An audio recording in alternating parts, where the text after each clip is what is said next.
Testing 1, 2.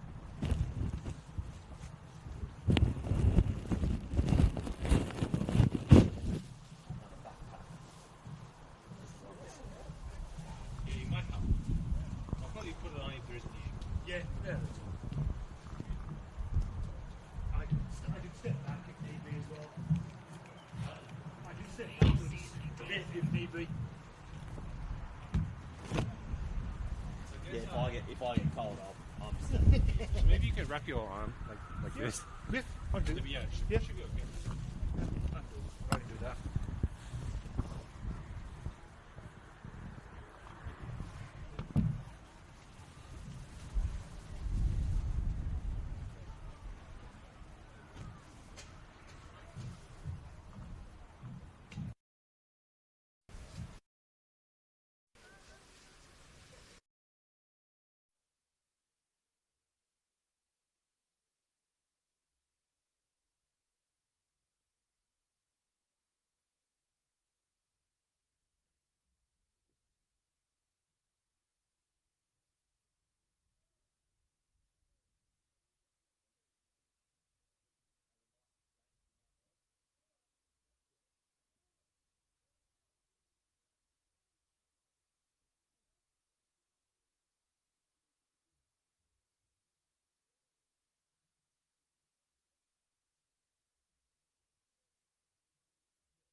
Well, it's round 8 of Senol NPL Victoria, live this evening on a very chilly Saturday night in Melbourne Southeast. JVS Stadium is the host venue for this matchup.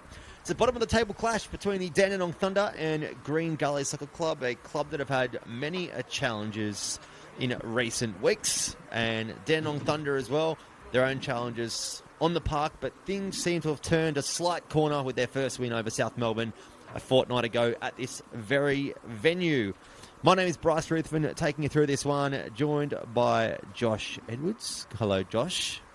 Hey, how are you? I'm well, how are you? Good, good. It's, yes, Melbourne, 4 seasons in one day today. It was sunny before, raining, cold.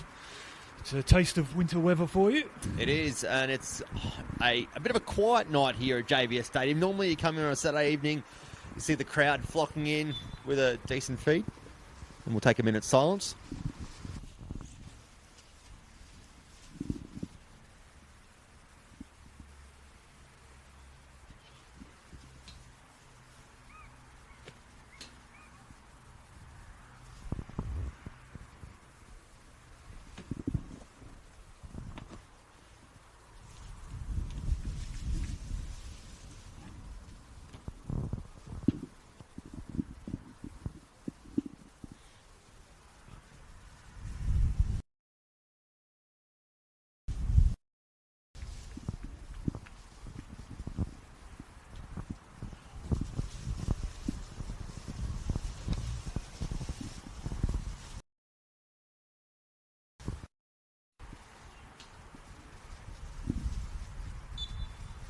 As a minute silence wraps up, Josh Byrne, got to apologise, got the surname wrong. I don't even know where Edwards came from, to be honest with you. That's fine. But, it's going to be an interesting clash. As I said, it is a bottom-of-the-table clash, and form of both sides has been a bit questionable.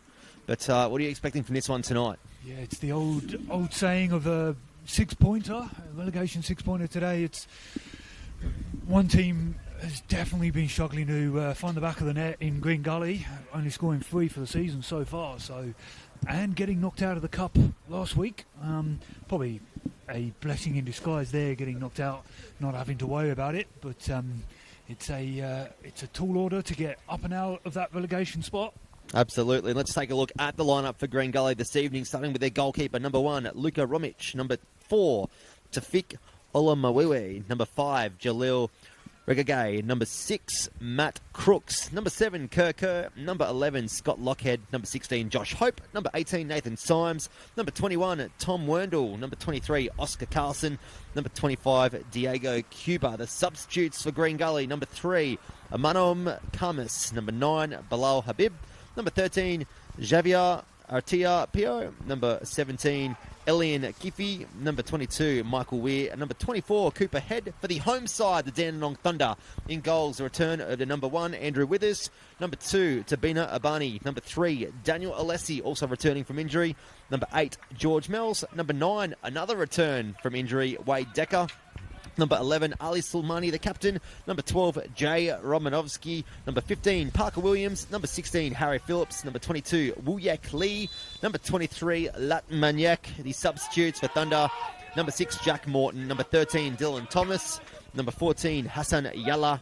Number 18, Dante Avian. Number 19, Oliver Jankolovsky. And number 32, Dennis Martin. And some big key ins there, Josh, for the Thunder, which is probably going to be required in a very, I guess, as you said, classic 6-point match. Yeah, certainly the massive inclusion of Decker. It's something they've probably been lacking and missing, Thunder. And how the question will be how long he can play, though. Is he a full 90 or is he only a 45 or 60-minute? What they can get out of him as he comes onto the ball there. It is Wade Decker finding Abani with a late challenge, waved away by our referee to Maniek. He cops a solid challenge as well, but it's played on again. So it's good to see that the referee's got the opinion of just to let the game flow tonight, and obviously some early nerves here. Lockhead coming up against his former employer in Dandenong Thunder. As you see, Green Gully just looking to settle things down, and speaking of settling things down, they still haven't locked in a permanent coach. We've got a co-coaching situation at the moment at Green Gully following the release of the former Dandenong Thunder coach at Green Gully, in David Schick, as we see the Thunder go long. And your opinion, you've come from the refereeing side of things and obviously have dealt with coaches with a different set of lenses on. The interim coach situation, does it ever work? Not often. It's you're looking for that straightaway rebound and that new coach bounce back as often comes. But if they can get something out of it, my word on the street is that young Jonathan will be taking the reins once the W League is finished. Of course, he's involved in the W League. So once the W League is finished, the word on the street is that he will be taking over. But for now, he's only interim and got a tall ask today, let alone for the rest of the season if he takes it on. Yeah, it is a tough gig for the remainder of the 2026 Senol NPL Victoria, because we're still a fair way off the transfer window closing. So the squad you've got is what you've got to handle. And look, I suppose things have been a little bit better since the interim co-coaches have come in and tweaked a few little things. The play's been better. And it's not to be negative on the past coaching philosophy or the style, but things do seem to have improved a little bit. Yeah, and certainly a couple of outs as well, which doesn't help. As we see the Thunder looking to progress inside their 18-yard box. Romanovsky delivers, comes to Abani, gets it short, and it's going to be the first attempt of the evening. Falling to Harry Phillips, coming to the starting lineup off the back of his off-the-bench performance at Kingston Heath a fortnight ago. And it is funny, Adam Pittock's made a few changes. His centre-back pairing is completely out of this fixture.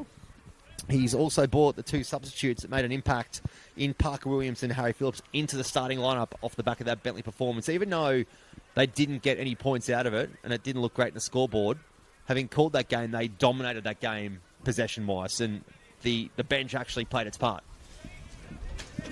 As we see the corner flag really holding strong in this wind. It is a gusty venue off the Dandenong bypass if you've been down this neck of the woods before. As the corner is going to be whipped in. Goes into the front post. Just dealt with by Ola Mawiwi, who has been a staple in the Gully centre-back position since round one. And look, he's a man that they're going to have to rely on, especially defensively, not only for his TikTok social media presence to get them going, but also his experience over in the UK. There's the ball's whipped back in again, and it's blocked. Not out of danger just yet. Comes back to Romanovsky. Puts the ball in, looking for Maniak. Here's Phillips again, trying to lock them in. And some good drive out of here, and it's intercepted crucially by Phillips again to Maniak. Back to Phillips. Ball dinked in, and the goalkeeper really in two minds there, Josh. Luka Romic, not sure what to do with it. Yeah, I think it also got a little caught up in the wind as well. Just held it up, and everyone just stood there and watched it and hoped for the best. And Romic, happy to see it into his hands. He's been given the opportunity with Mr. Weir, Michael Weir, being out injured and only just on the way back. So he's been given another chance. Maniak trying to lock it in. Of course, with Wade Decker coming back to fitness, he comes straight into the lineup and it pushes Maniak forward into that number 9 role that Hassan Yalla was occupying. But maybe due to form, maybe due to a lack of goals coming in, Adam Pittock's made the change in his front third. And to be fair, it's some quality changes that have come in with Decker, and then also the introduction of Daniel Alessi as well at centre-back. Yeah, still got the quality. There's lovely footwork there. Swings it right out wide.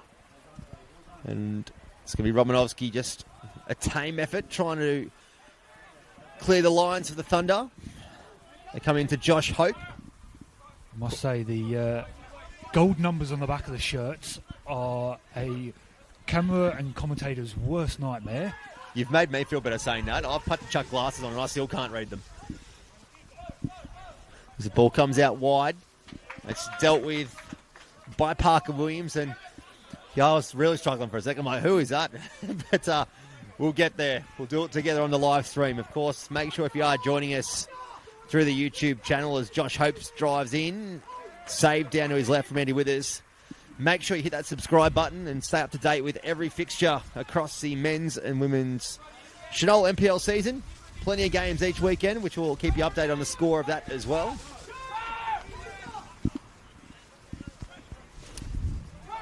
Here's Parker Williams, just looking to settle things down again, with Wuyek Lee in the centre-back role this evening. Came off the bench at Bentley Greens a fortnight ago into the middle of the park, and has been moved to a central back position. It's a big ask for young Parker Williams. He's technically on the under-23s list and stepping up. He's been in the Victory setup, Melbourne City setup. No stranger to senior football, but a bit of a step up into that centre-back role himself. And one thing we have seen with Adam Pittock over his coaching journey in Victoria is that he hasn't been afraid to throw in youngsters, as you said, like Parker Williams. And to be fair, came off the bench against Bentley Greens and changed the game to a degree in terms of the way they were playing. And he's earned his spot in Pittock's starting 11 tonight, as we see Ali Sulmani just trying to get involved early as well. And it's coming all the way back to that man again in Parker Williams. Strong header. Big centre-back. Also years of experience in the UK, playing at conference or national league level. London born and bred. He's Played for a couple of clubs around where I was born as well. So used to sit in the stand watching him. How's that standing compared to the Senol NPL Victoria? In your opinion? You'd be surprised. It's about on par, to be honest. That's why you see a lot of Crooks and Lockerhead and alike. It's a good advantage played there. You see a lot of conference players and National League players coming over and doing well. We've got a handful of them on show here. Phillips as well. He's played in the UK for many a year. Of course, another notable UK presence in the NPL is Joey Guest, came from the upper leagues over there as well. So the English players don't mind coming over to our league and showing what they're capable of, and definitely more of the impressive players as part of our league as well.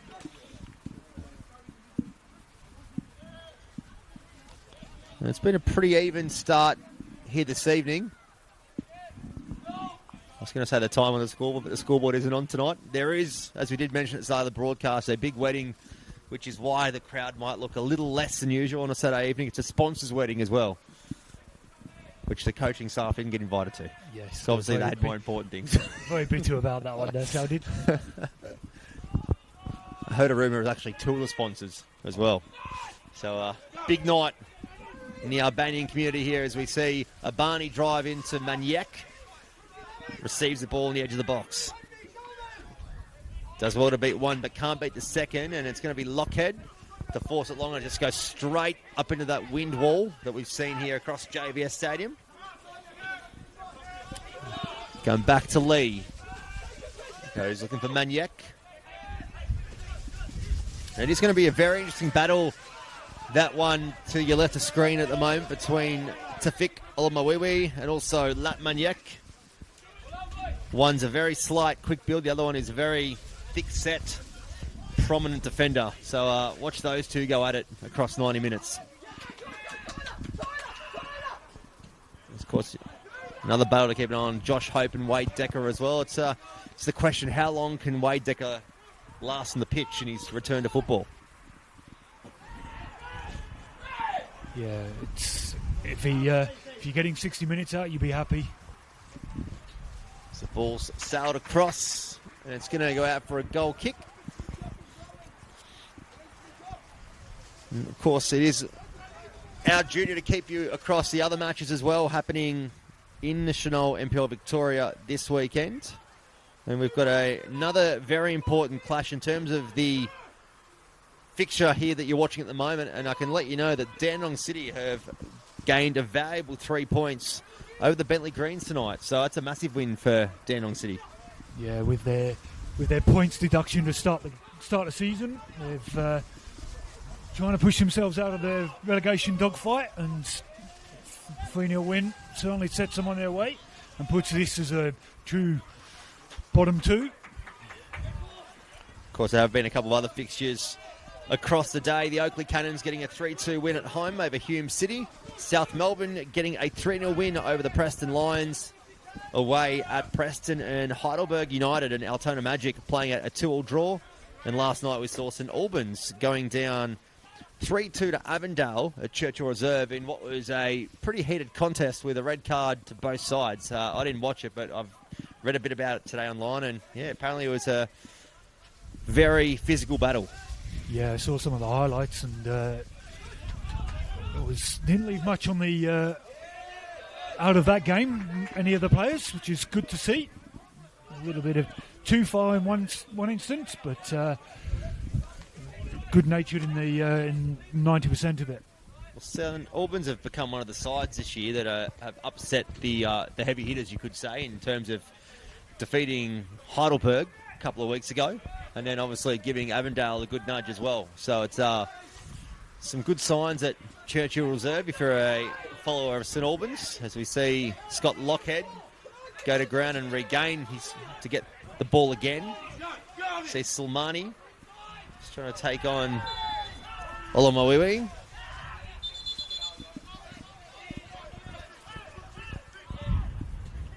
And the words is definitely starting to fly out in the park, and you can just sense that if a goal does come into play from either side early on, Josh, that it's definitely going to spice things up in this match.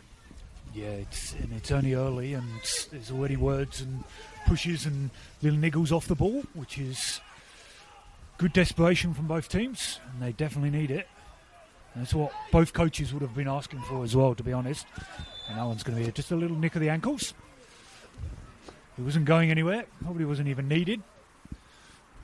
And that's an interesting one that you bring up there in terms of the coaching philosophies for a game that is very important like this for both sides and crucial for points. What sort of approach do you take? Do you try and stick to your guns, or do you try and upset the opposition and get a bit more physical and get in their faces a bit and just try and taunt them, as well as trying to play football, obviously? But do you get to just stick to what you know and what you've done in the first 7 rounds? Well, it's that notion of, it hasn't worked in the first 7 rounds, so you've got to do something different. You've got to upset the apple cart, especially Gully being the visitors, and their lack of goals is something that is the issue, and the leakiest defence as well. So it's the reason they're at the bottom of the table. So they've got to do something to change it. And it is a good point, because the front third for Dandenong Thunder have had no issues scoring goals. We've seen Maniac, we've seen Silmani getting on a score sheet himself quite regularly this season, and Wade Decker is a known goal scorer as well. So it's a very interesting contest from that regard.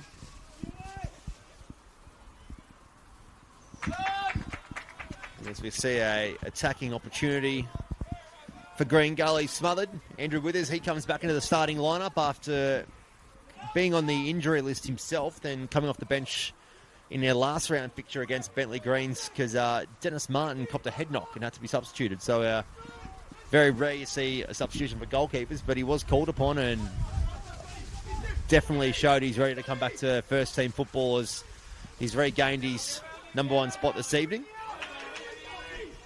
You see Josh Hope doing some defensive duties in the middle of the park. Finds Lockhead. He's got some space out on the wing.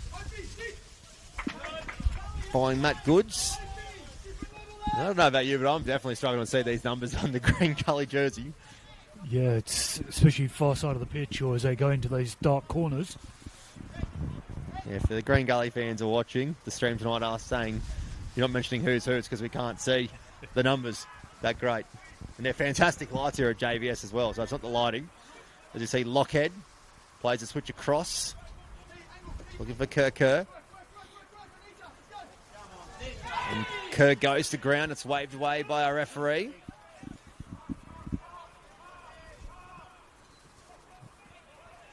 Up the line, Romanovsky gets involved. George Mells finds Maniac.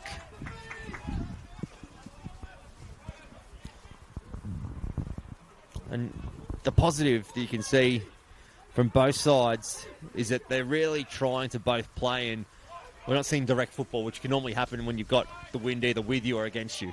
Yeah, and that situational panic play, they're not rushing it. Trying to do a bit of sensible build-up. That's a lovely ball forward, though. As he swings it in. Top of the box. Lovely touchdown. Throws himself at it. Goes for the spectacular. The one in a million chance. It doesn't come off. Kerr at far side.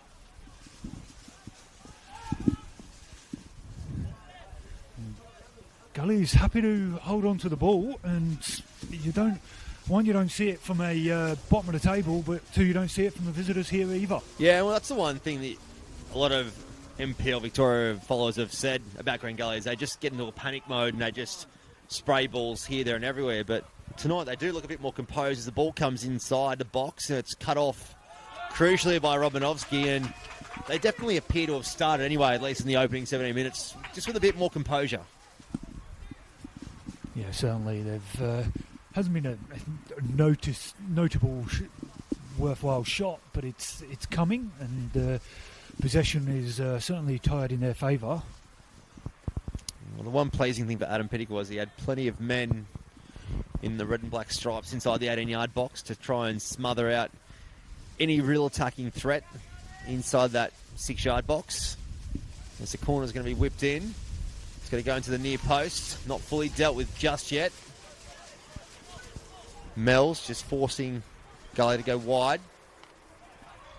Bit of an awkward bounce in the box. And Silmani looking to play for the foul and was probably never there, to be honest, Josh. Yeah, defensively did well, held their ground. Now they can come again and again. They've got possession. Looking for a bit of a ball over the top. Would have been offside though, yes. And the flag does go up. Mr. English on the line.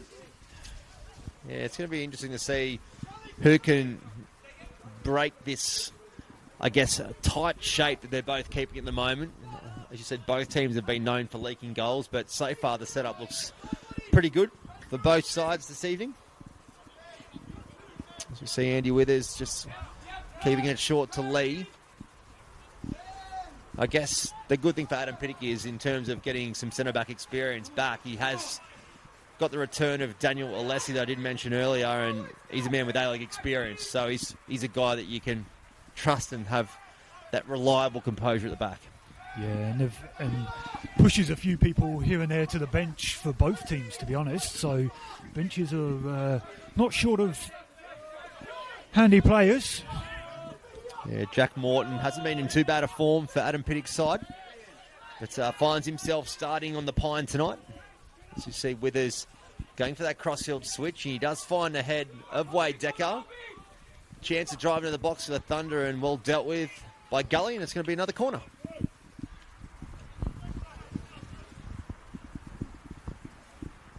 And that poor corner flag, you can probably see it on the broadcast. It's really struggling that far corner. It's on its last legs, I reckon, with the wind here. Yeah, if you can get an indication from some of the trees behind, it's even they're struggling. Can be a bit of a wind tunnel, JVS Stadium, on a windy Melbourne day, as we do have this evening. Driven into the 6-yard box and collected with ease from Luka Romic. As you mentioned, their regular goalkeeper. Just carrying a knock tonight. Romic forced to go long, and it's going to land beneath our commentary position here in the centre of the park.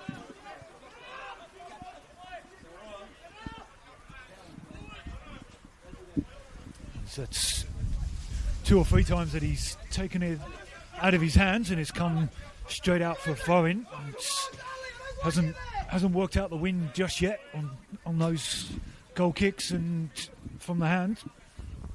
And it's a funny one because of the way that the venue's built. You've got the grandstand on the opposite side, the clubhouse at one end, and the Dandenong bypass on the other. The wind doesn't really favour a side whenever I've been here on a windy night. It does swirl across the ground typically, which is kind of what the corner flag is doing as well. If anything, it's sort of blowing from right to left towards the benches. So it's not even one that you can use to your advantage if you have to, as Gully drive forward. Lockhead forced to do some defensive work in the front third. Yeah, he was asking a bit too much of the, we'll call him a veteran. He's been around a bit, so he can say that. That's fair. There's another veteran himself in Andy Withers. Drives it across the ground. Ends up in the feet of Kerr.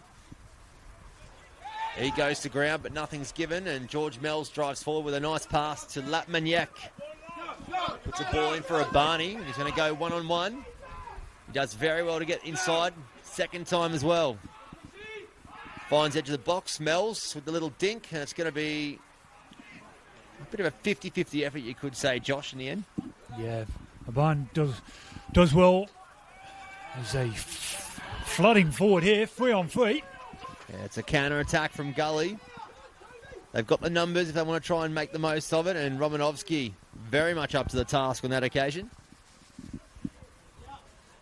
Struggled in 2 minds there, whether to take him on or give it off, and end up losing out.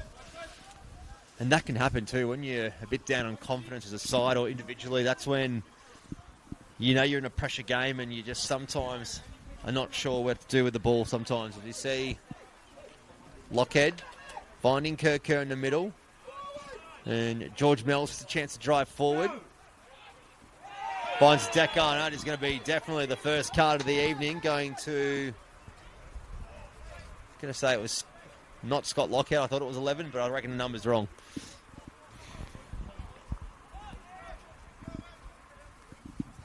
take a guess and say maybe it was Nathan Symes, potentially. He's going to receive that first yellow card of the evening. That's going to be George Mells on the ball. Goes out to Abani. Williams puts the ball across. Lands at the front of the 18-yard box, and it's a chance now for Gully to break again on the counter, and it's going to be played on for the moment, but Jay Romanovsky's done enough, and it's advantage again. It's a good call from the referee to let play continue.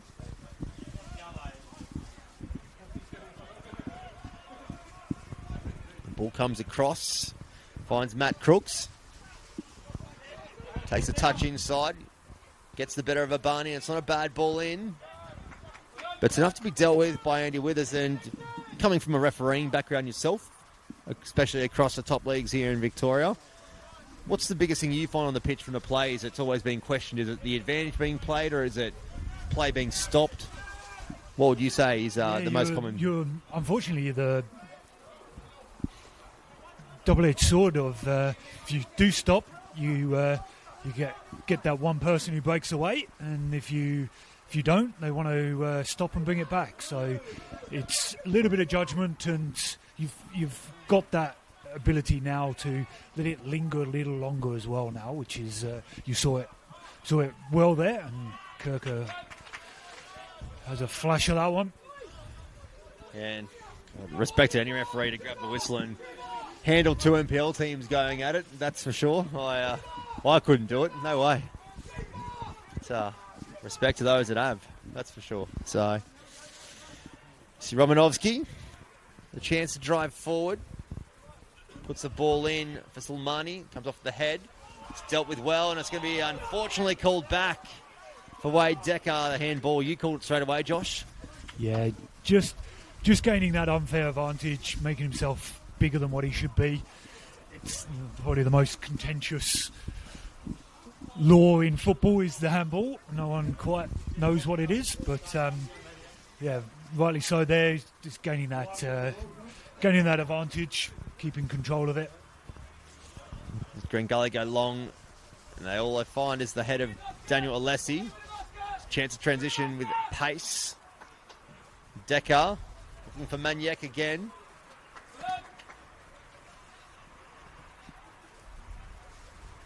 It just seems that Thunder might be getting a slight advantage, at least in an attacking sense, between both teams as Lockhead sprays the ball wide. And the pass is going to be kept in by Coco. It just seems as though, saying Josh, yeah, possession definitely seems to be swinging in the way of the Dandenong Thunder. Yeah, but when Gully do have it, there's not a press, so they're happy to let them have it and wait for them to knock the ball forward. Ricochet possession, and swung out to Kerr and asking a lot of him. And Oscar Carlson being very busy in the middle of park for Green Gully.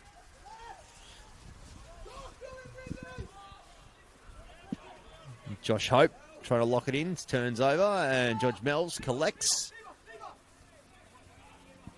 Comes back central to Harry Phillips. Unless he finds Withers.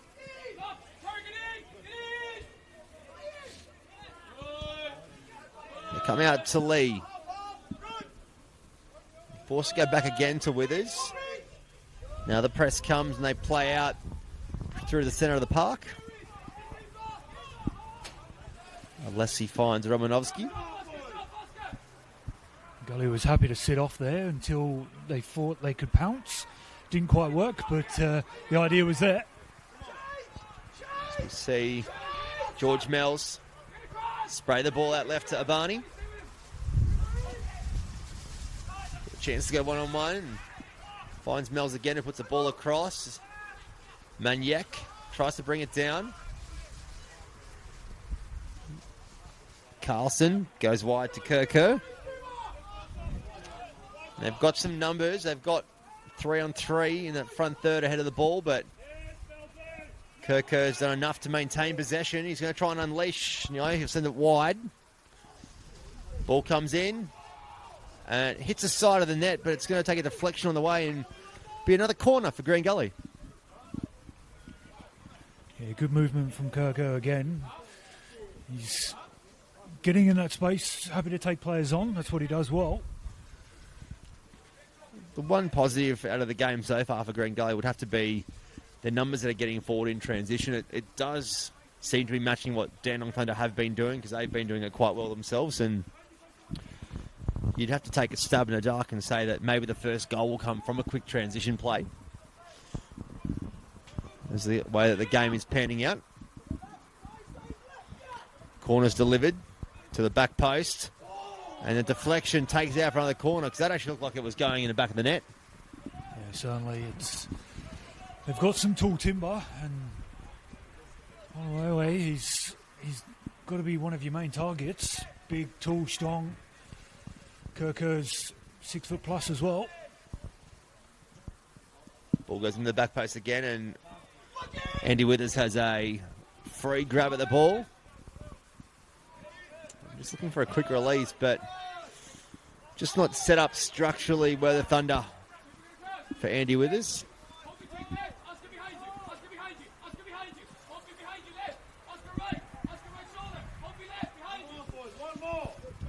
Lee. Lots of comments coming from the Gully bench of organisation. It's clearly a plan that they're happy to sit behind the ball, let them play in that back four and break them down and get a turnover like Kirko's just done there. Yeah, I don't mind it forcing a mistake from Dandenong Thunder, particularly when they've got the wind against them. It's just setting up a bit deeper than they probably normally would as the ball comes in to Decker. The cut intercepted. Comes back to Williams. Finds a Barney. Decker has the opportunity to deliver again, and he does so, but no one at the front post there where it was needed for the Thunder. Yeah, well collected from Warwick. Kirko driving in front of the Kamal Rosepi grandstand. Gully happy to keep possession as they send the ball backwards to some space just to reset themselves, and you can see Gully are definitely trying to be patient and find the pockets, but the way that Adam Pinnock set his side defensively is just really limiting the options going forward for Green Gully at the moment. Yeah, and Gully's a bit stagnant up forward. They're just asking for a ball to get turned over. As Hope does well there. Twisting, turning. Ends up getting caught trying to do too much. Does a foul. And he's going to get at least a talking to.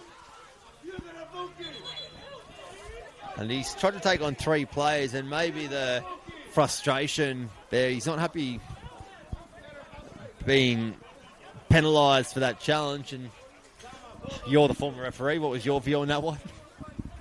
Yeah, Hope just end up getting caught trying to do too much, and just a little foul, a bit of frustration more than anything else. Wasn't necessarily going anywhere. And Adam Staff not happy that there wasn't more issued on Josh Hope there.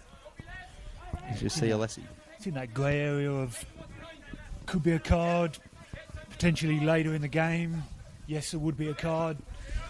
30 minutes played, doesn't necessarily need to be one. It can be just a conversation with Hope to remind him. Well, I'm glad you've raised the question, or raised the point, because we'll stay with play for the second as it's clicked safely by Luka Romic. Is there a bad time for a referee to give a yellow card, or is there too early in a game to give one? No, if it's there, it's there. There's if it's same with it, if it's a red, if it's Stonewall, you've got to give it. Doesn't matter if it's the first 30 seconds or the last 2 seconds of the game. Doesn't make a difference. Kerr gets inside the box. He's forced to come back to Crooks. They do well to maintain possession through Matt Crooks. Ball comes in again. Trying to find Carlson, and Lockhead's still there, and we'll send it over for a goal kick. Gully had the numbers in the box, just couldn't get a meaningful ball in or get a ball to head.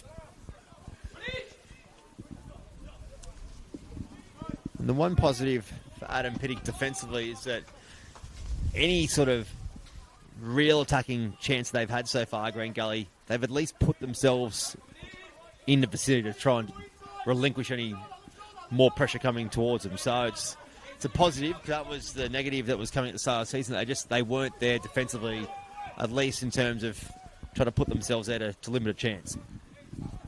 Yeah, certainly. And they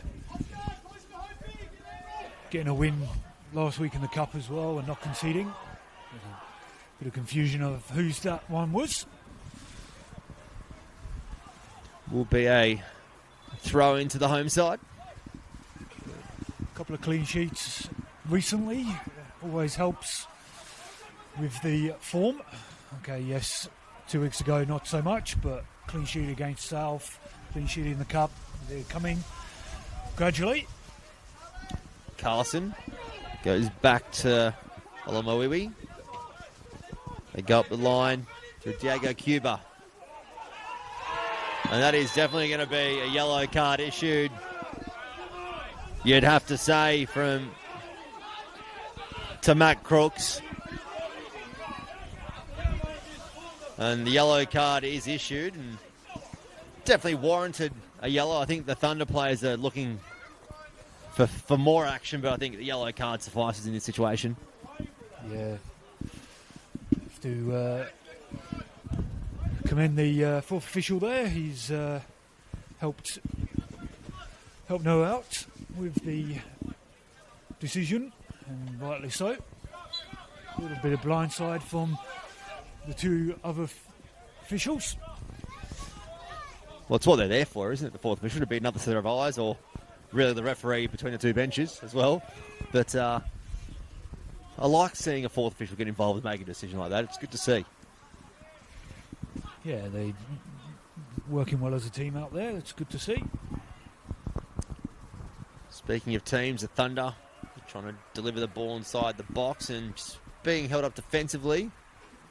Kerr forced to track back many metres as we see Alessi drive forward. And Sulmani just trying to get involved as well with Dekar. The ball's delivered to Obani and he's just on the wrong chapter in the wrong page to his left back in Parker Williams. Yeah, they Thunder are building some good momentum, good pressure, and bit of a waste in the end. They just weren't singing off the same hymn sheet. Well, as we said at the start of the broadcast, Josh, it's going to be basically who can stay disciplined to their structures and whether it remains the same as it has in the first 7 weeks, which hasn't been working to a degree, going off the latter positions of both sides. But, who's going to stick to their game plan the longest in this game? As we see Lockhead trying to drive forward and turns it over, and Sulmani just looking for the long ball, and it's played as if it was going to his feet. Pittick wasn't happy with that one. Straight away told him off. Swung in. Cleared away at the first attempt. Lockhead comes all the way back to Werndl. Happy to keep it short. Lockhead again. Brings in Carlson. Comes out to Crooks. Sitting on a yellow card as of about a minute ago. Olamoiwi with a good ball out wide to Carlson, who delivers. Kerr meets it on the volley. Crooks has got the chance to unleash a shot. Cleared out in the end by Parker Williams and will be a throw-in, but good signs of Green Gully just opening up a bit of the Thunder's defence, particularly on that penalty spot there. Yeah, ugly defending, but effective. It doesn't matter. It's still out. Still away from danger.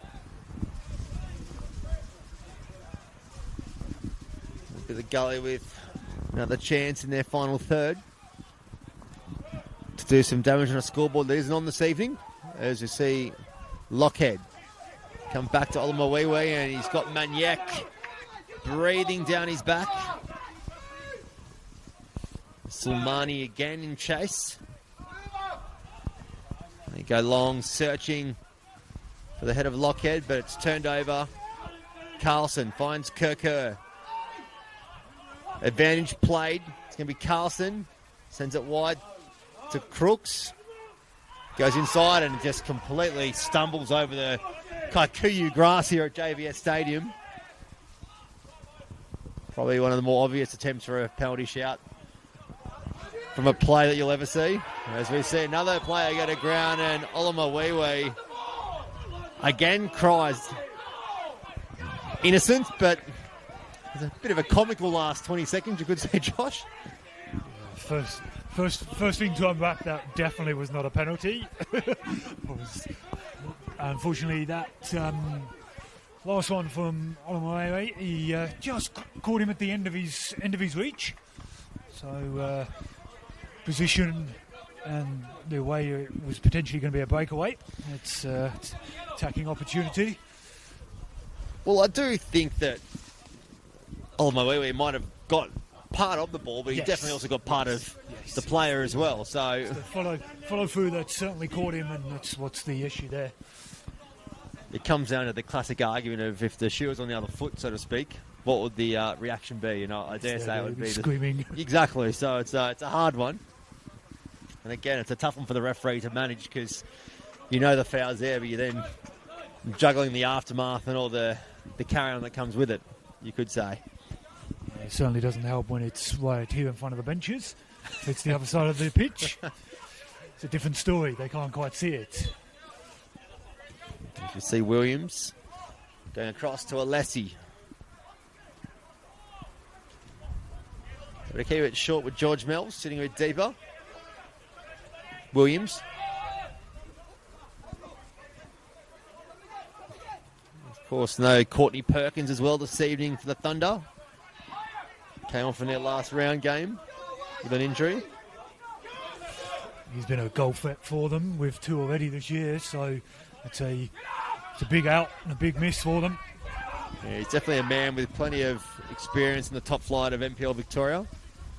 As Lee goes long, searching for Maniac. It's not going to be a bad ball, and made a meal out of it, but there was a slight hand in the back, but it's a free kick to Green Gully. Yes, it's classic. As soon as you feel that pressure on the back, you're going to go straight down, and that's going to be a free kick every day of the week, unfortunately. And there's no doubt that coaches do encourage their players to do so, but from a referee's perspective, do you think about that when the decision's given like that and it's kind of soft, but it is a free kick at the end of the day? Yeah, it may appear soft, but it's a free kick, unfortunately. That one gets shanked out, and that one's in the sand bunker into the car park. Don't know if that one will end up on TikTok later on this evening, but that's not a bad start to the game to Vic Olomawiwe, even though he has just copped the yellow card as well. So it's a funny one when you build up your own following the line and you have to play with that pressure on your shoulders week after week. It can take a bit of a toll sometimes. Yeah, but promoting the game, doing well at it, so I'm all for it. More the case of a couple of 2 in that back line of on a yellow, so for half time, it's a big question for them. I must also add too, with Olomawiwe, did hear him on the Suited and Booted podcast a number of weeks ago, and very well spoken and knows his football. Yes. So you can't knock someone for promoting the game as they were in the podcast, as we see Kerr finding Crooks, coming all the way back to Jalil Regagay. Josh Hope lunging into a challenge, and it's a bit of both ways there. Kerr sends it wide, and Scott Lockhead just caught flat-footed. Carlson, right on the challenges of Maniac. See advantage play there, and just let the game flow from our referee.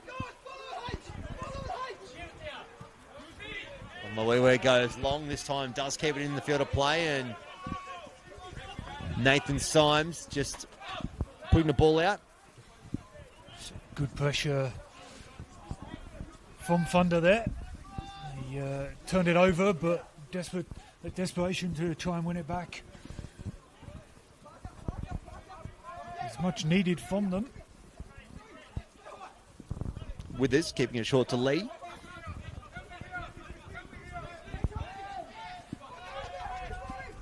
And some good pressure being applied here.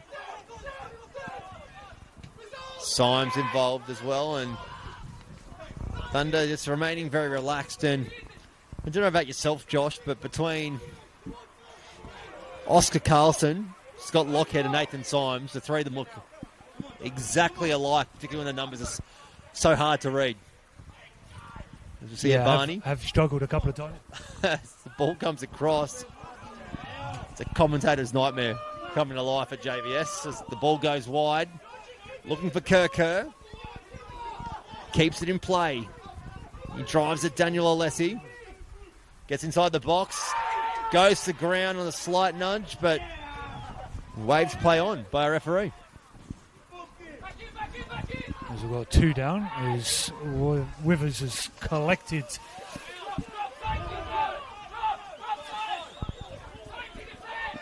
Williams goes long looking for Decker.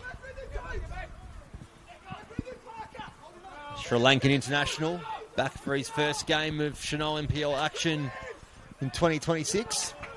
He was very disappointed missing out on the ability to play for Sri Lanka during the last international window, being injured. He was very disappointed. As we see 1 minute of additional time added on to this first half. And Kerr drives the ball forward to Nathan Symes. He's got Lockhead streaming on his right. He goes left to Kerr. Delivers the ball back in to Hope. Sends it out wide. Kerr. Assessing his options.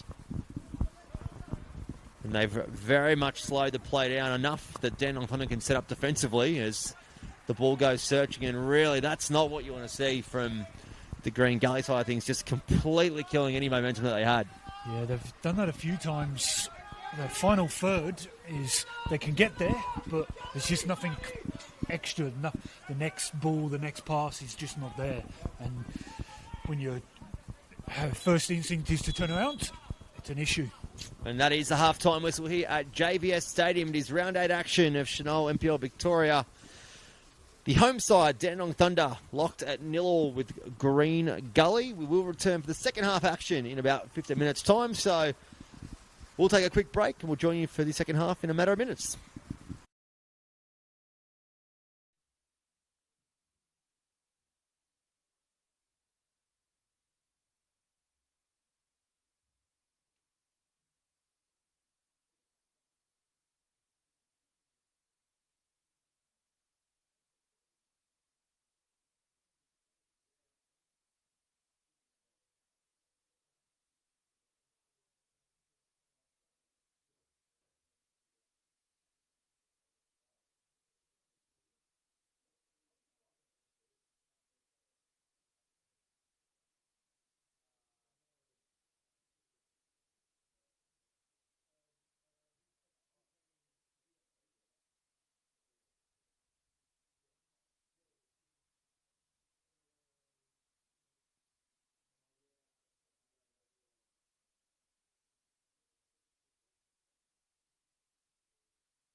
Welcome back to second half action here at JVS Stadium in round 8 of the Senol NPL Victoria.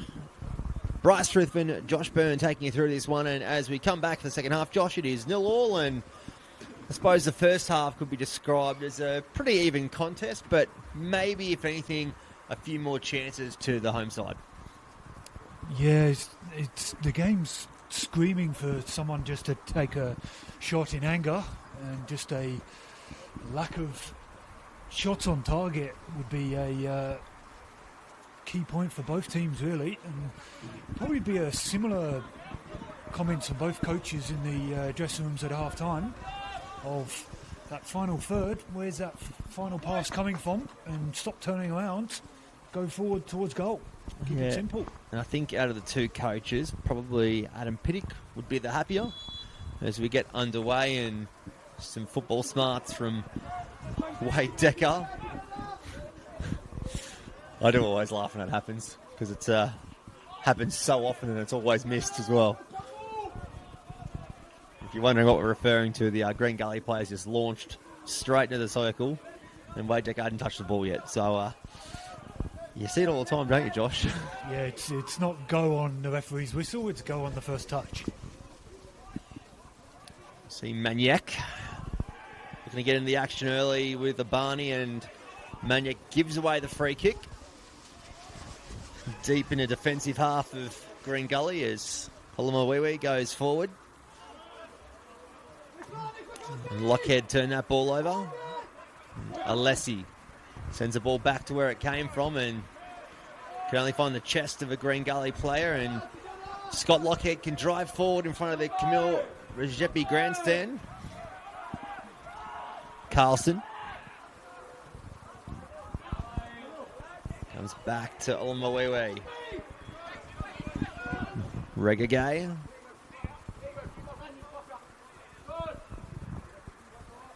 And it's going to sail out. I must remind you that 3 of the Gully defensive block is all on yellow cards, so tight rope for 45 minutes that they've got to be on. It's going to, whether that's played into how Thunder come out in this second half, a bit more pressure potentially on them, kind of force that turnover. You'd have to imagine Adam Pittick would have mentioned that to his troops at half time, saying apply some pressure and force a mistake or force another foul. You see Wade Decker just marshalling his players around him just to come and squeeze in and strangle Green Gully.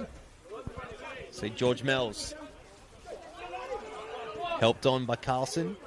Maniac looking to play in Slimani. And Slimani does well to keep in possession. Great turn. Not out of danger yet, are they, Green Gully? Carlson and Kerr looking to drive forward. And some good play there from Oscar Carlson to find Scott Lockhead. Brings in Nathan Symes as well, and Parker Williams just sprays it out off the side of the left boot.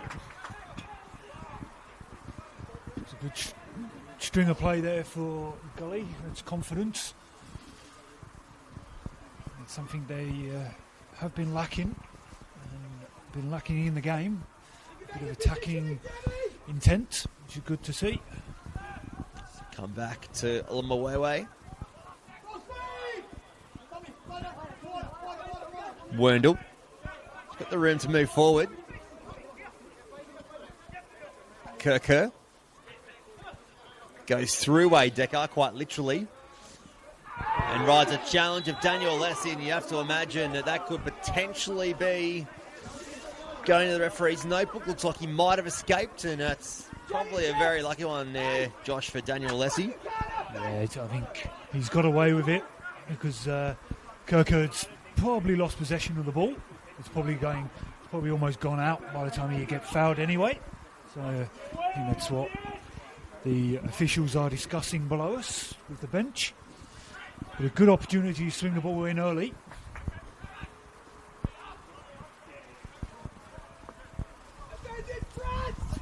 Tall timber in there for Green Gully. Mawiwi and Josh Hope floating around the box. As he's Nathan Symes, it's delivered. Not out of danger just yet. Kerr puts it across. Symes finds the back of the net.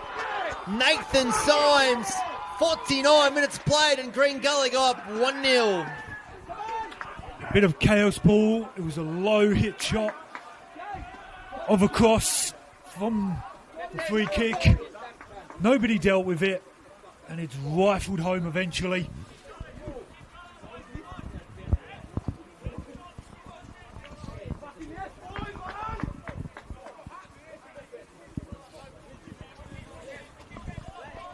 And that is a real shoot of confidence for Green Gully, and you could see the elation.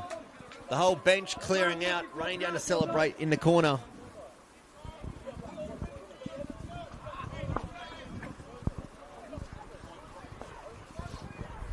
And the 1-0 advantage goes in favour of the away side, and we've now got a game on our hands with Dandenong Thunder with plenty of chances, now chasing a 1-goal deficit. Symes with the Gully's 4th goal of the season. That's not a good tally that you want to have. As he gets bundled over there. Thunder looking to turn it into an attack. Kerr on his heels. Ball sailing forward, looking for Maniac.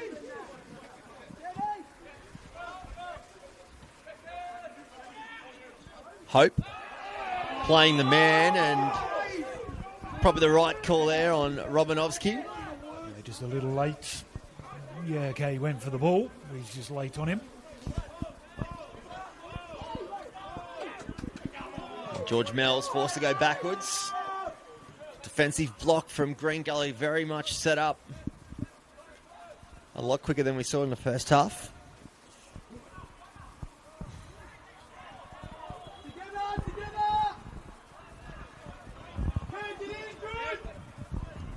It's just going to take a bit of composure from Thunder to get a stranglehold back on this one like they did in the first half, and it's going to be interesting to see how they respond, Josh, because they've had a lot of control, and it can probably be no more frustrating conceding a goal when you have had so much possession.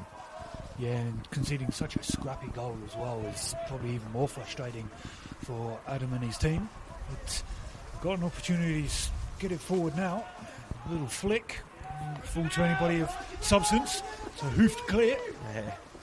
Regagay just forced to send it as long as possible. They have got a 12th defender in the fact that they've got the wind behind them to some degree this half, which will definitely help to clear the ball out of danger. Hopefully it forces Thunder to play the ball on the ground, and they're a much better team when they do. Well, it's funny, we didn't really see Dandenong Thunder take too much of an advantage with the long ball and the wind and trying to get the likes of Maniac and Sulmani in behind the first half, which I was a bit surprised about. At least test out Green Gully.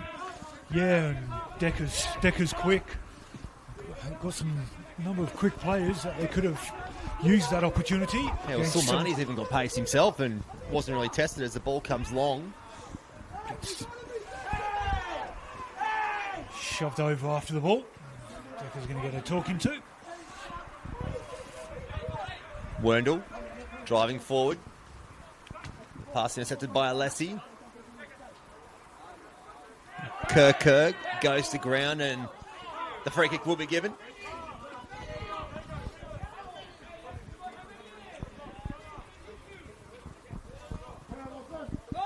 And if you're watching at home in the comfort of your lounge room or whatever you're doing on a very windy Melbourne and a chilly Saturday night, it's currently 12 degrees. It feels like 8 degrees here at JVS Stadium, and I don't know about you, Josh, but I'm definitely feeling that 8 degrees. And I think that's lying to you. I've got the beanie on already for the year. You've outdone me, that's for sure. As the ball sails back through the centre of the park. Goes long, looking across the face of goal, and not fully dealt with yet, but the offside flag raised by the assistant on the far side.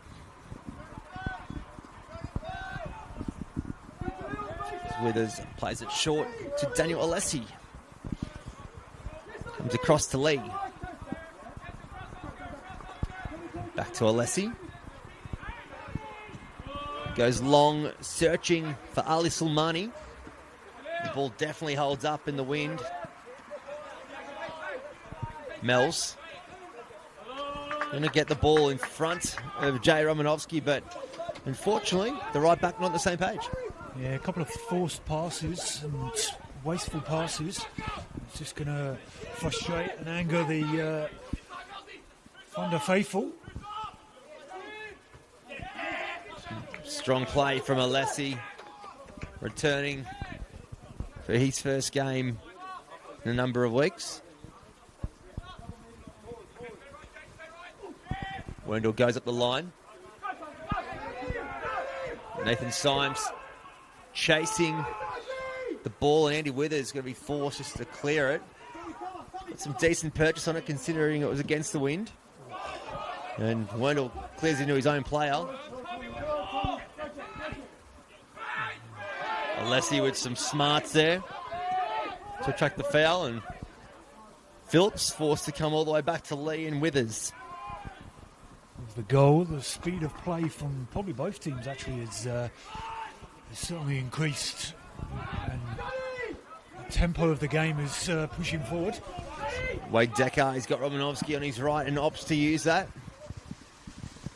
Delivers a ball, and it's going to hold up in a wind, and just, again, probably not the right ball considering the conditions they're facing.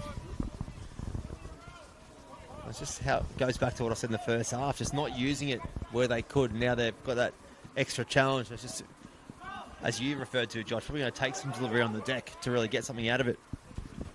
Yeah, and the notion of this pitch is actually ever so slightly uphill towards the club room, so they're actually running uphill as well into the wind.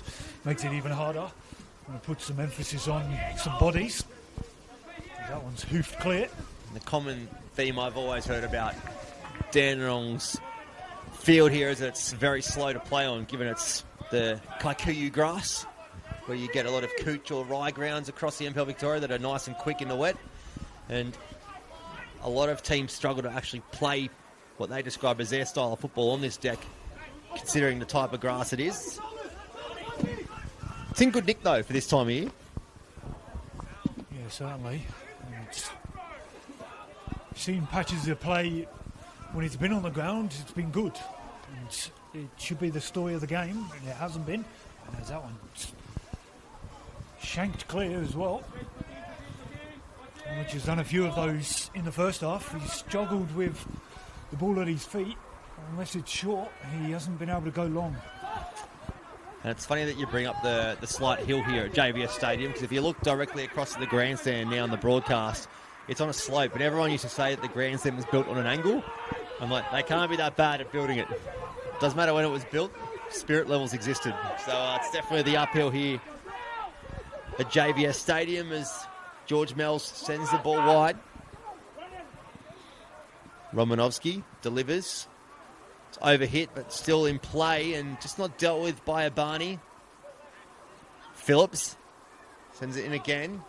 Cleared out by Werndl. And shouts of handball. Waved away by the referee, much to the dislike of Adam Pittick. Romanovsky. And that's going to be a free kick when potentially could have been a 50-50 call there.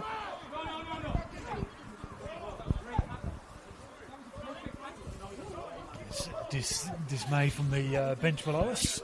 You might be able to hear on the Feds mic.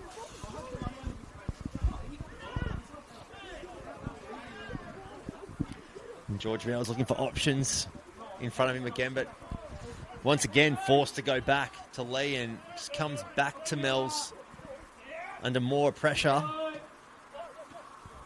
Finds Decker, continues his run, and he's going to be used by Romanovsky.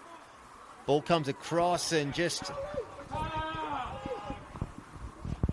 Laxy Daisy cross. Yeah, it's a mix of the cross and the numbers in the box too, and Adam Pittick just asking Sulmani and Maniac just to put a bit more urgency on the run and actually attack the ball where they're more so waiting for it, and it's just giving Luka Romic a chance to actually come out and collect it with ease.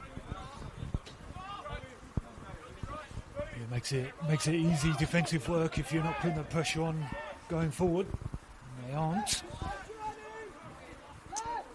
Olamawiwi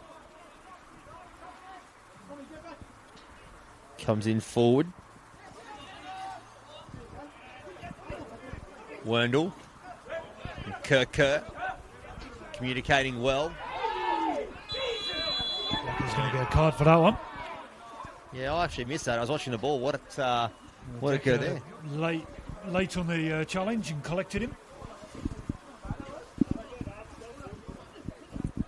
I think Kerr was also potentially looking at the ball as well, just like yourself, and just got the wind knocked out of him straight away. Decker being potentially half the size of him, he's straight into the ribs. Maybe it was a bit of intent just to try and take it out of him because he's been a bit of a threat since the half-time break, has Kerr. A little bit of frustration as well.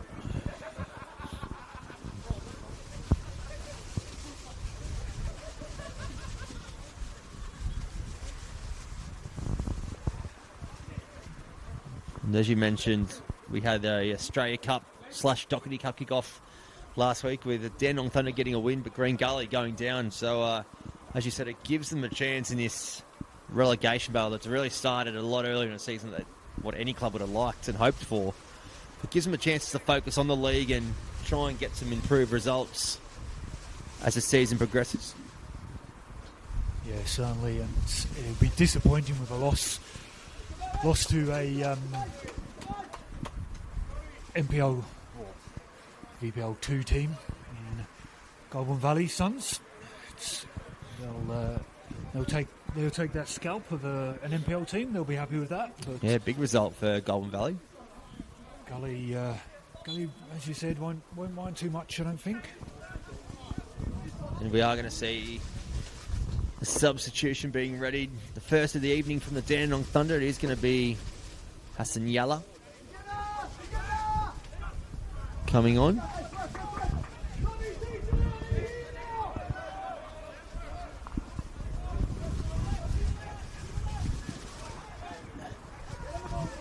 Withers happy just to drive out a couple of yards. There goes wide.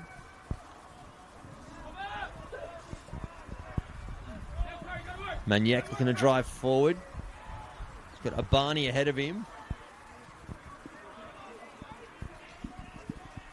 And Gully just really just applying a simple bit of pressure to turn play over, and it's going to be Lockhead who turns it over himself. And Josh Hope with the interception.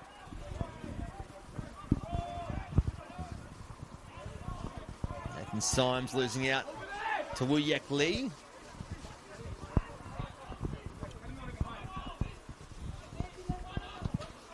They go long searching for Lockhead, and Nathan Symes gets on his bike. Pressure still not undone yet.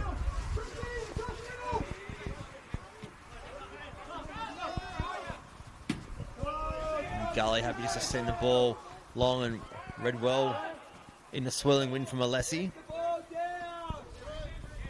The call comes from Adam get the ball down. A bit of a messy play from everybody there. Ball comes across. The interception crucial by Lee.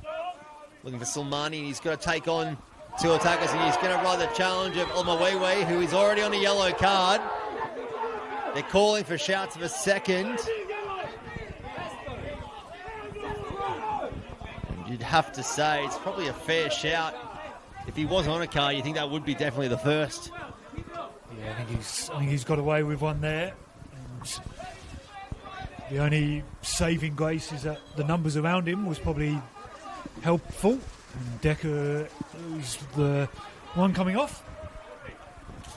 So that will be the end of Wade Decker's evening, getting through almost 65 minutes on his return. And Hassan Jello coming on. What are you made of Wade Decker's return to football tonight, Josh? Yeah, I think it was bit of a needed situation of get the miles in the legs. He tried to be effective and was early.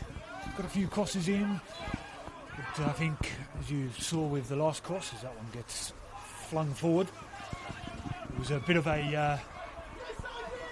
running out of legs towards the end. The cross barely made it past the front post. Chance for Gully to drive forward. Early ball in the box. It's dangerous. It's dealt with by Andy Withers, and some good, quick transitional play there from Green Gully.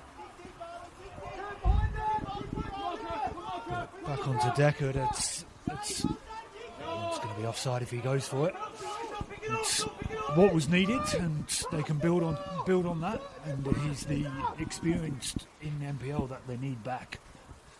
We can't rush it because he'll be out for longer. So we'll be happy with anything they got out of him. It's all building match minutes, isn't it? As Romick goes long, ends up at the feet of Kerr. Comes back to Olamawewe. They go searching again.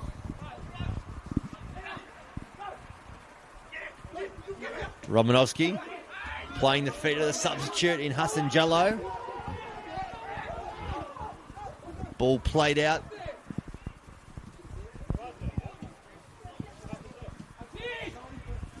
As Kerr, if he can keep this in, has some room to work with here, and he can drive forward. Alessi just holding off. And Kerr will get on his favoured left foot. Still got Alessi to beat. Harry Phillips also has come in now. And the latter does well enough to apply pressure, but only so far as coming out to Lockhead. Ball in, looking for Carlson. If they can get transition here, they've got Jello on the ball now. Switches to Sulmani in some space. Goes wide to Romanovsky. And Tommy Werndl doing well to ride the challenge of Maniac, and the correct call there. Shouts from both benches about the play, but definitely a late deflection on the way out. It was a lovely switch of play as well. Didn't turn into anything, but opening up the pitch nicely. It is one of the larger pitches in NPL. Use it. Some strong work from George Mells defensively. Jello riding a challenge of his much bigger opponent in Jalil Regagay.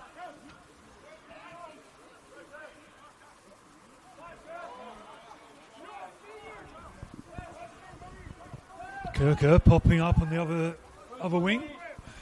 He's been busy. Well, he's been drifting this half, and it's probably been for Green Gully's advantage, to be honest with you, because the first half he was very fixed on that left wing on the grandstand side, and he's just come searching a bit more in the opening part of this second half, and it's definitely a positive effect as they drive forward again. Lockhead well and truly overhits that pass, and the wind also assists to take it out for a goal kick. Kerr was the one who drew the initial foul, which the inevitable goal came from. Yeah, it's the front third of Gully have really changed things since the half-time break, and just going forward with purpose, you could say, compared to that first half. Well, they'll be used to playing downhill. The pitch is also on a massive slant. So you see Alessi just holding up play and being forced to return to his goalkeeper.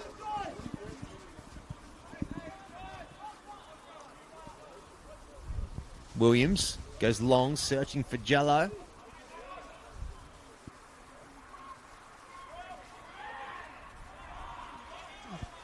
Gully doing well in the middle of the park just to block the passing lanes, and the offside flag goes up on the far side.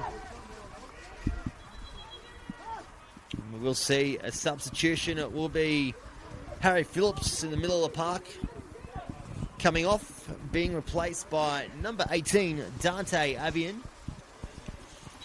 There's also another substitute in their last round fixture against the Bentley Greens at Kingston Heath. So very much a like-for-like replacement there. Sit next to George Mells in the middle of the park for Thunder.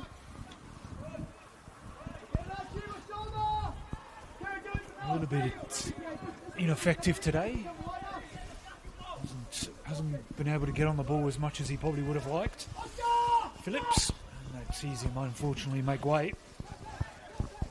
Well, freshen up in the middle of the park probably isn't a bad shout for Adam Pittick, just to insert a bit more energy of the fresh legs, and that's definitely going to be a free kick. And he kicked the ball away also to give himself a yellow card, pretty unnecessarily. Yeah, that's just silly. It's going to be a card every day of the week, especially with being that obvious.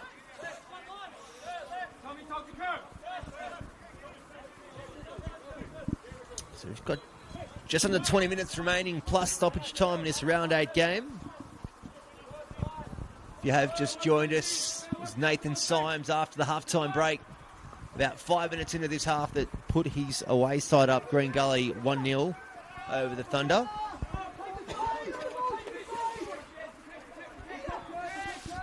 The cards are starting to rack up. As the ball goes long again, searching for a Barney, playing a lot higher up this half than he was in the first.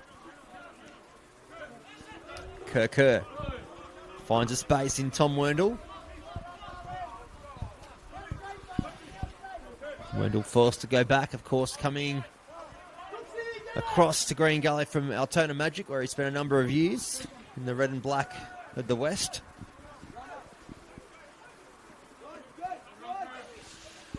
Came across with a few of them. Defensive partner as well, on my way. Sulmani looking to find Jello, and the offside flag will be raised.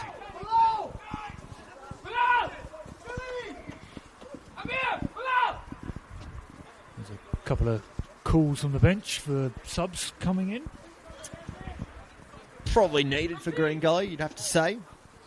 I think the starting 11 have done their job and probably just requires a bit of their own refresh. Look, it certainly looks like Bilal Habib, so that's a handy replacement.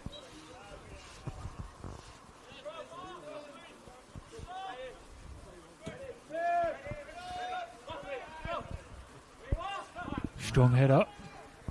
Yeah, Leslie's been good in his return tonight, despite the back line conceding a pretty scrappy goal, it's fair to say. As Avian comes in to clean it up for the Thunder. Sulmani plays it into Jello, holding it up, and just again Adam Pittick just not happy with this front third entry from the midfield to the forward line. Just they're not on the same page since the substitution, and Hassan Jello just not quite in touch with the way they have been playing. Yeah, he hasn't got up to the speed of the game just yet. Been offside a couple of times. He's done one good switch of play, but that's about all that he can claim fame to.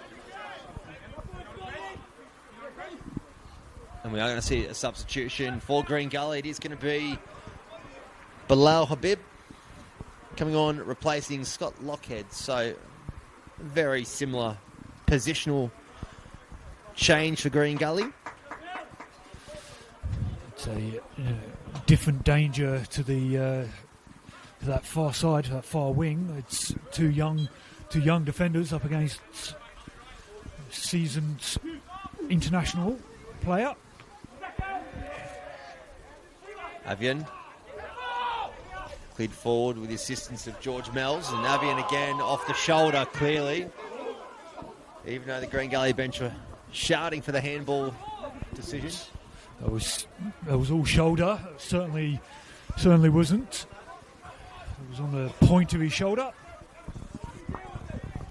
Can appreciate a player using an unusual body part to progress the ball forward at times. It's good to see.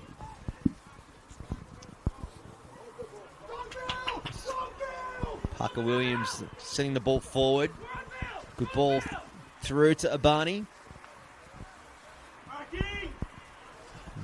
Does well, no one there. And Maniac with a cross. Kept in Slimani. He'll go one-on-one with Tom Wendell. Back to Romanovsky, who just waited for that ball to come to him, and it was never going to get there. Comes in again. George Mells can strike. It's blocked by Habib. Another chance to drive forward for Green Gully. Looking for that searching switch of play. And Kirko with some good body work on Alessi. Wins out. Just waiting for some options. It's Kirko, and he goes to switch the ball again. And that certainly wasn't the right option, Josh. No, the wind held that up as well. And he was looking for an option, and no one came for him. So he had to try and muster something out of nothing. And that one's going to be off as well. It's well finished in the end, but unfortunately we haven't got VAR yet in the Senol NPL Victoria. For that one I don't think you need I was it. going to say, it was pretty clear-cut obvious. But one day we might get some video assistance, maybe. As we approach 14 minutes remaining plus stoppage time. It's the third time he's been caught offside since he's come on as well. So, yes, play on that high line. It's clearly too high. It's been a bit of a common theme, and it might be part of the reason why Adam Pittick has moved into the bench to start off the game tonight, because he has been starting as a number 9, but partially due to Wade Decker being unavailable, you would have to imagine. But yeah, it does commonly get found in offside positions trying to ride defensive line. Again, when it works, it's great. Normally can lead to a goal, but sometimes you just got to be aware of that as the ball gets driven towards the byline from Abani. And the ball will sail out for a corner. It's kept in. It's going to be a float. It's well kept in. Yeah.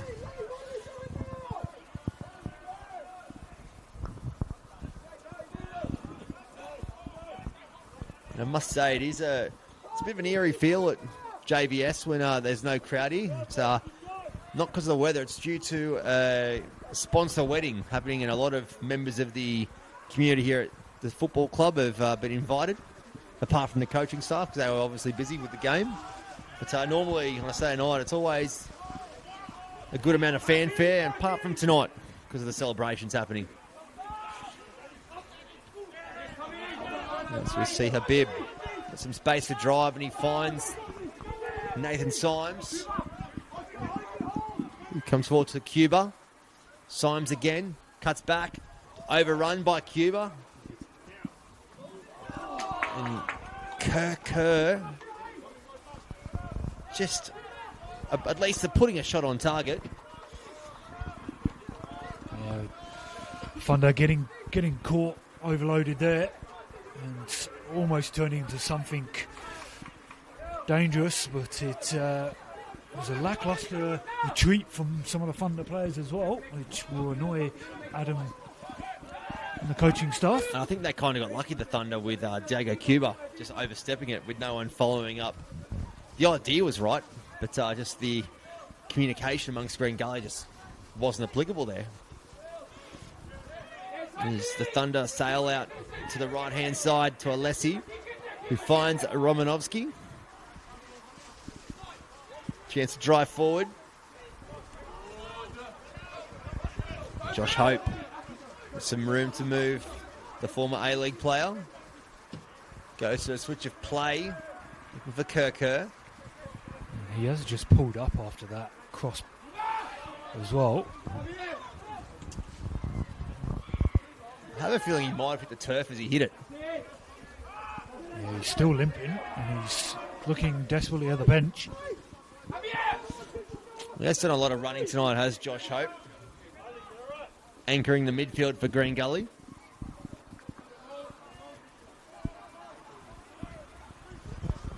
He's a key player, so wouldn't want to risk him. Well, he's probably been the one shining light in a, I suppose, dour season so far for Green Gully, and his experience has definitely been felt when it's mattered. Games could have been a lot worse if it wasn't for his involvement in the middle of the park.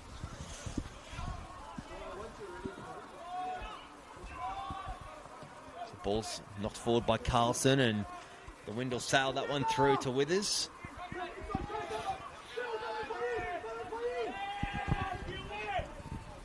This ball switched out wide, looking for Abani.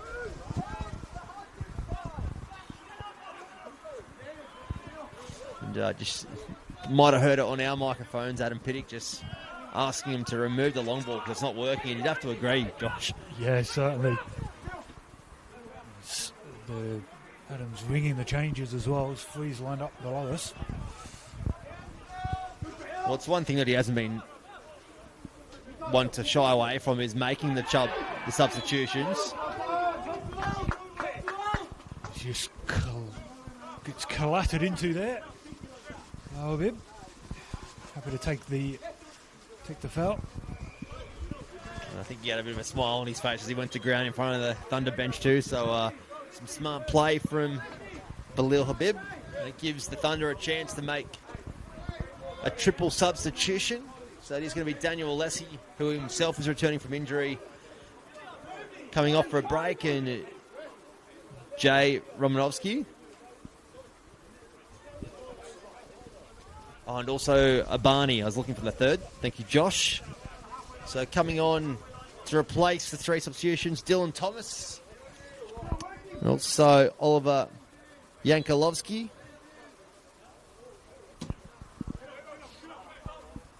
And also Jack Morton playing at right back as well. Side. So the bench has been cleared well and truly for Adam Pittick as they chase the game with 9 minutes remaining.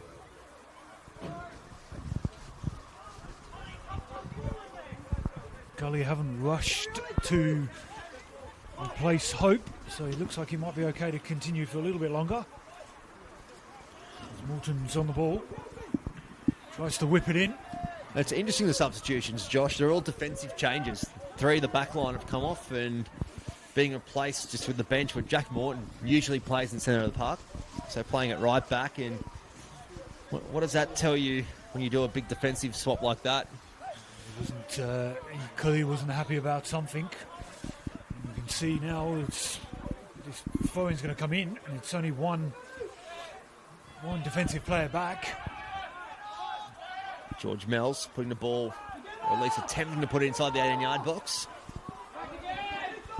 And almost 20 players in the box there for that long throw. Avian, late trailing foot. And just maybe it comes back to his comment of asking his back line to stop the long balls, and maybe he's just seen enough and decided to pull the plug and just put out some ball plays, because Jack Morton's definitely a ball-playing number 6, so it's going to be interesting to see how this remaining 8 minutes plays out as the ball does come across from Gully. To Habib. Ball comes in, it's dealt with for the moment.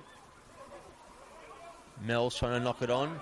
Sulmani as well just scuffs the clearance.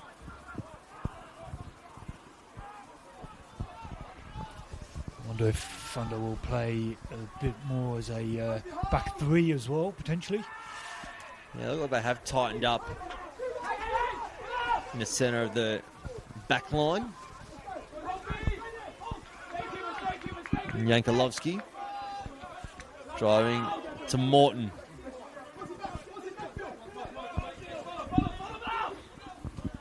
Come through Thomas, the centre of the park. Maniac, Morton. Delivered, takes a deflection on the way, and it's going to be a goal kick. Something Adam probably be disappointed with his team, that 3 Gully defenders are all on cards and they haven't put them under pressure, haven't turned them around, haven't forced them to run and chase and put that last tackle in. And if they can do that in this last few minutes, it might swing the tide, but nothing at the moment. And if the result does remain this way, Josh, it'll be a change of positions for Green Gully and Thunder, which will move the Thunder to the bottom of the Senol NPL ladder, and they will be jumped by Green Gully. So they'll both remain in the relegation spots at the end of round 8, but it definitely helps the men in green and white progress up the table. As to add another level of complex to this game, the rain has started to come in ever so slightly.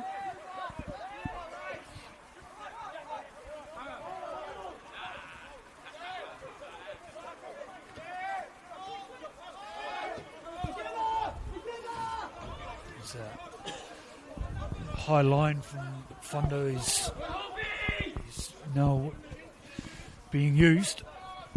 Morton, Yankolovsky,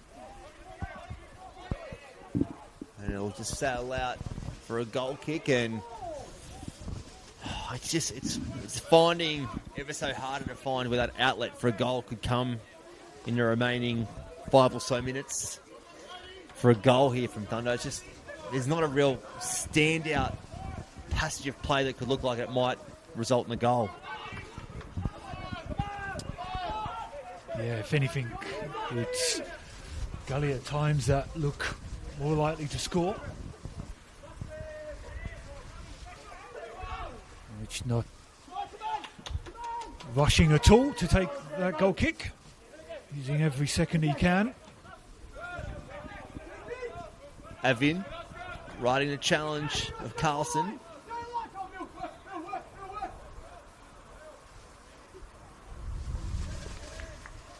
And the ball just sails out for a throw-in.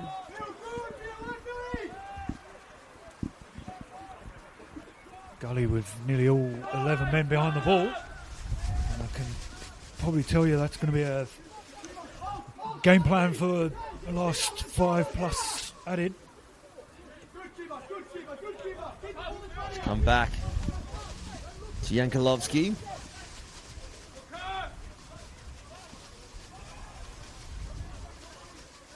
Avin. Jello trips at the final moment. Good strength. George Mell sends it wide to Morton.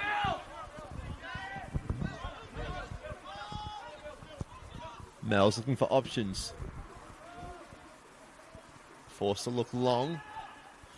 And he's going to be collected safely by Luka Romick. The game will take his time. And the new crackdown on the holding on to the ball. This ball sent long. The comment from the crowd. How slow do you want to count it? You can't win, can you? As I said earlier, Josh, who'd want to be a referee at times? As George Mills gets on the ball once again for the Thunder. Yankolovsky. Maniac.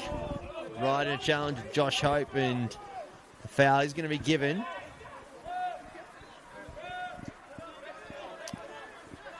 And you wouldn't need a second guess to where this ball's going to be sent. Goes searching to the edge of the 18-yard box. Down the head of Olomawiwi.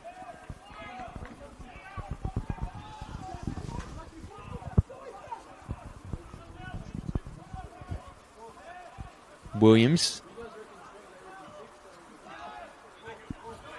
As the ball comes out, and George Mell's really in two minds of what to do there. Oh, he was backing off, and I think you could hear a lot of groans with that, but he got away with it.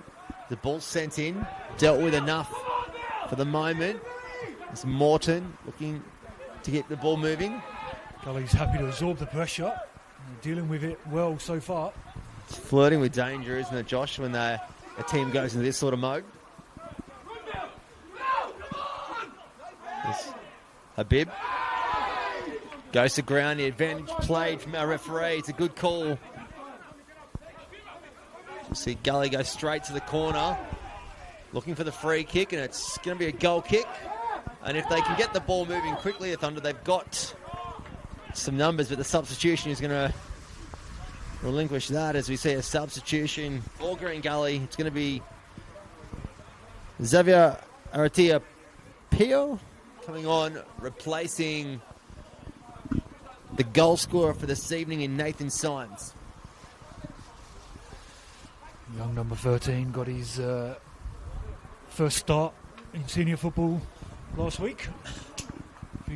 Big target man up forward. Might be an outlet for them to hold up the ball.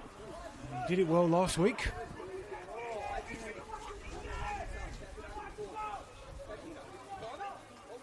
We've got a stoppage in play still at the moment.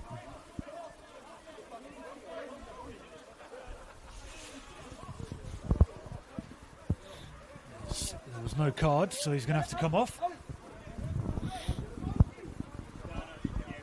Kirker.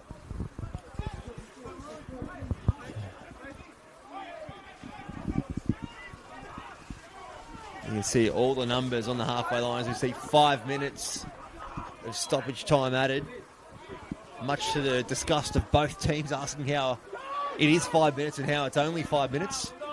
I'll let you play along at home and guess which bench was asking what question to the fourth official.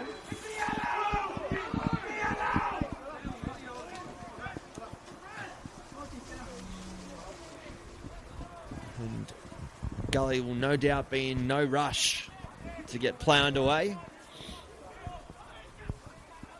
as the ball goes long.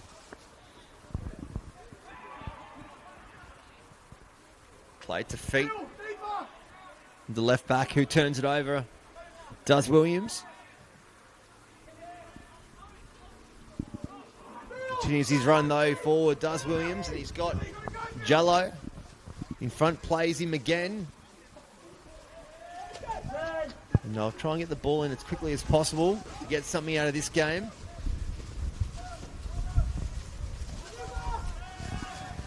As the wind continues to swell here at JVS Stadium. Goes to ground and collected well from Luka Romic. It looked like he was a bit flat-footed, but has done enough to collect it. And geez, they would have loved a goal there, the Thunder. Finally, a decent ball into the box that found a Thunder head and couldn't turn it into anything. Just clean his head up and straight at him. A little push and shove from the Yankolovsky. Ball sails over his foot off from the turf. Sulmani finds Mells. Sends it long. Ball down well from Parker Williams. He'll get the ball across. Blocked at the attempt, and it sailed out, much to the cheers of the Green Gully supporters. And there's a chance here for the substitute to hold up play. Turns it over. fortunate bounce there for Thunder. Mills has room to move forward in the centre of the park and finds Maniek.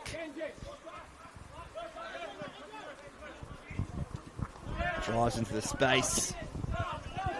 And Josh Hope sends the ball long, and Andy Withers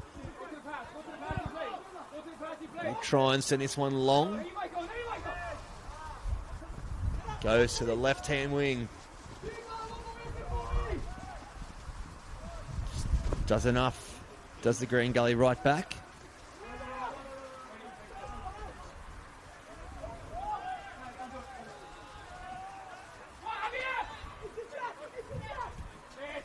Ball comes wide to Morton. Plays into Maniek. He's got Morton still, who'll deliver. Goes to the front post. Dealt with for the moment by Regagay. Avian. Olamawiwi. A bit of aerial ping pong around the box, and ball goes wide to Williams. Finds Avian. Puts the ball across. Tame shot in the end. All numbers pretty much around the 18-yard box for both teams. As Morton sends the ball back in. It's cleared out. Kerr tries to hold up. It's turned over. Kirk couldn't relieve the pressure and he's going to come straight back at him. Switches on. And George Mell sitting as the deepest player for the Thunder. Notably, so he can deliver the ball long. As Withers goes up towards the halfway line. And the ball's cleared out. Keeper well and truly off his line. Had a bit of a feel to FIFA 26. Did that. As the ball goes wide. To Maniac. Gets on his left foot. Strikes it. And it's an own goal! And the Thunder fans erupt! You wouldn't script it any better if you were trying to write a Senol NPL Victoria movie, because the own goal is going to be the undoing of all 3 points going back across Melbourne to Green Gully Reserve, and we are locked at 1-1 with literally a matter of seconds remaining here at JVS Stadium. Bromwich couldn't do anything about it, couldn't get down quick enough. Ricochet off a leg and trickles over the line with mere moments to go. Could be the last kick of the game. As play's underway, all numbers stream forward to the left-hand side for Green Gully. It's where the ball goes. And that is the end of this round 8 fixture. The bottom of the table clash ends in a very late dramatic fashion with an own goal for Green Gully, holding off the Thunder for 40 minutes with a 1-0 advantage. And Josh Burnett have just lost 2 points at the death. Yeah, point shared, and you can see the disappointment and hear the disappointment for every Gully player and every Gully staff member. The Thunder get away with it at the death, salvage something. Doesn't help both teams, to be honest. They go into next week still needing points. And that is all that was written here this evening at a very chilly JVS Stadium. The final result, the Dandenong Thunder 1, Green Gully 1. The points will be shared and both teams will remain pinned to the bottom of the Senol NPL Victoria ladder. For myself, Bryce Ruthven and Josh Byrne, thank you very much for joining us this evening. We hope you can join us again next weekend on the YouTube channel.